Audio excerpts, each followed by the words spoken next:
अस्सलाम वालेकुम क्लास 8। आप सबको रमज़ान मुबारक हो, रोज़े मुबारक हो और दुआओं में अपने असातिज़ा को ज़रूर याद रखिएगा।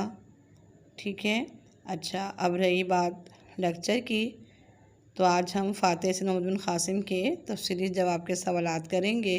और पिछली क्लास में हमने मुख्तसर जवाब के सवालात किए थे और MCQs किए थे। ठीक है। और अब हम करने जा रहे हैं तफ़सीली जवाब के सवालात। तो कॉपी निकाल लीजिए, कॉपी पर आप सवाल जो हैं वो कॉपी डाउन करिए। सवाल नंबर 1 है, तिजारती जहाज़ के साथ पेश आने वाले वाक़े को अपने अल्फाज में तहरीर कीजिए। सवाल आपने कॉपी डाउन कर लिया है और अब आप पेज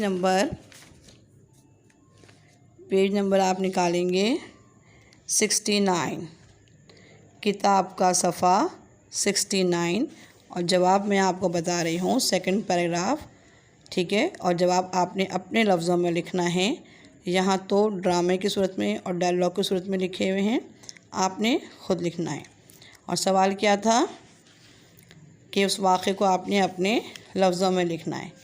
जी, तो आप अपने लफ्ज़ों में इस तरीक़े से लिखेंगे कि आपने लिखना है